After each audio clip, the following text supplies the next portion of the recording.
Welcome back. I'm in conversation with the author of The Rosabelle Line and Chanakya'S Chant, Ashwin Sanghi. Ashwin, would you like to do a little recap of what we discussed earlier in the show? And again, the plot in a nutshell. Well, as you know, Chanakya'S Chant is a tale which covers two parallel tracks, one in 2,300 years ago, 340 BC, and one in the present day. It's essentially a political thriller, but the aim or the objective of the story is to really explain to you that we may say that politics has become very dirty today, but nothing much has changed in 2,300 years. But you know, one of the points that we discussed earlier was that while Chanakya schemed and plotted for the greater good of the country, that doesn't seem to be happening now because it's more self-serving, the politicians that you see. I think at the end of the day, when one looks at all the tricks that were played by Chanakya, all the moves that were made, which could be considered positively cruel and ruthless also, the fact of the matter is that there was a noble end in sight. Is that really true when you did your research? Was there a noble end, or are we sort of glorifying that time and age? No, there is a bit of glorification in that, because honestly speaking, it's impossible to tell. I would imagine that the fact that you say that, well, I've been able to create a king of my choice and put him on the throne, is that something which is self-serving, or do you cloak it in, under the guise, under the garb of saying, well, I was uniting the country of an entity that did not exist, Bharat? Because history is always very romantic. And history is always written by the victor. But you know, look at the range of issues you examine in the modern day section, the Ganga Sagar section. You have corruption, you have government corporate connections, under the table dealings, Tehelka-like sting operations, financial irregularities, rigging, murder, extortion, blackmail, the whole range. So, you know, when I read the book, as I told you earlier, I got really stressed out because my mind just couldn't take in all of this, that, you know, in one shot. So, and it really makes you want not to vote, but educated people like us cannot afford to do that. I must tell you, Anuradha, I had so much fun writing this book. You know, and I hope that the fun that I had writing it comes across to the reader who's reading it. Absolutely, absolutely. Because I learned a lot. It's meant to be an entertaining ride. Absolutely. Now, if you pick up something along the way from it, I would consider that as a bonus. No, which is what I want to say, that this book works as a primer for aspiring politicians and a reference manual for the existing ones. I don't know about that. Sometimes when I look back, I think that to a very great extent the stuff that I have covered in the contemporary tale, which is where you talk about the Tehelka stings and the scams and the corruption and extortion, all of it is actually not necessarily a figment of my imagination. It's stuff which people like you in the press and the media are talking about every day. So I didn't have to really look very far in order to find inspiration for the stories in the contemporary tale. All I needed to do was give a little extra attention to my morning newspaper when I was having my morning cup of coffee. But is any of the plotting that's there also something of your creation, any ingenious creation of yours? Well, you know, obviously at the end of the day, as an author, you want to always add your own final touch. You want to embellish to that extent.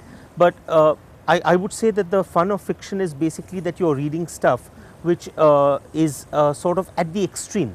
It's not, you know, so for example, there are the bits where election candidates are being put up with similar sounding names so that votes can be divided. Now, that is an incident which has occurred in the past with one or two constituencies. But to convert that into an entire election strategy is something which would probably never happen. It is extreme in that sense, but it makes for wonderful fiction. But did you also not want to create more three-dimensional characters? Because everybody is evil, I mean, scheming and plotting. Yes. So, and there are politicians who do good for the country as well. Yes. So, didn't you want to sort of flesh that bit out as well? Well, you know, there are flashes of that which come through in the book. So, for example, in the contemporary tale, there is Ganga Sagar Mishra who says, well, you know, are the road projects handed out? And Ikram says that, yes, we've done that. And he says, well, have you kept 5% for the party? And he says, yes, I have kept 5% for the party. And then he says, well, but have you made sure that that there has been an overall 10% reduction so that the cost for citizens is reduced? So I think increasingly for me as an author, I must tell you, maybe to a certain extent, I have become a little more of a hard-boiled egg, really. That my view is that, well, a certain amount of corruption is a given. I think there are degrees of corruption, and the way I look at it is that as long as that is within a certain limit, but the person is also willing to do a lot to deliver, the governance bit is what we are seeing sadly lacking today. And in fact, governance is what the Arthashastra talks about. So I personally feel that we need to look the other way. For minor levels of corruption, we need to be realists.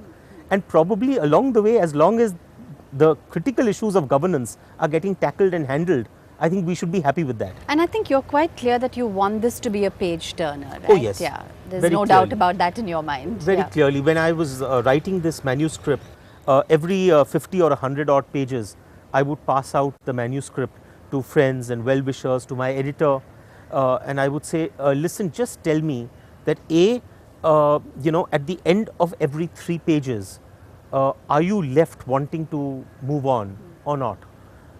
And most importantly, at the end of every chapter, are you left with a cliffhanger or not? Now, is this also to do with your experience with your first book, which you self-published initially, Yes. and then Westland noticed Yes. it and picked it up? So, were there some lessons learnt there that if the book is not pacey enough, not racy enough, it may not get published? Does it have something to do with that? No, I think, as it has been, I think it was Hawthorne who said that easy reading is damn hard writing. Yeah, that's So if you want to make something into an easy read, you need to toil over it a lot more. And I think that was one of the lessons that I learned from the Rosabal line.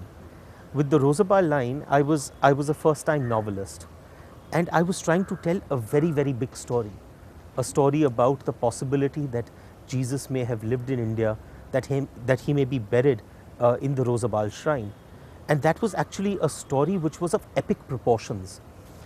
And the number of books that I had read and the amount of research that I had done for that story, the entire focus was, how can I bring all of those elements into that one book? Now, obviously, that compromised the plot in certain ways. But as you know, it's to a certain extent, maybe that was a great advantage. I think it was the great Somerset Maugham who said that there are 3 rules for writing a novel. Unfortunately, no one knows what they are. And I was pretty much in that situation. But have you now coined your own rules? I think the fun is if your first rule is to have no rule. Wow. That is what is wonderful. And I think that's precisely the reason why my inner voice speaks out in most of these books. But I think one of the rules should be, how do you grab the attention of the reader and keep it hooked? I mean, that's the most important thing, because I ask this question of every writer that I talk to, whether they'd rather win a Booker and write literary fiction, or would they rather be on top of the bestseller lists? Yeah. And what is your response? No, I think honestly there isn't a right or wrong answer, because individuals have different perceptions and different ambitions. But as far as I'm concerned, the adoration of my reader is what drives me. So when I get a comment saying, oh, I couldn't put down your book, or that I was up till 3 o'clock in the morning reading your book, or I missed work the next day because I still had to finish your book, well, that's what really sets my adrenaline pumping.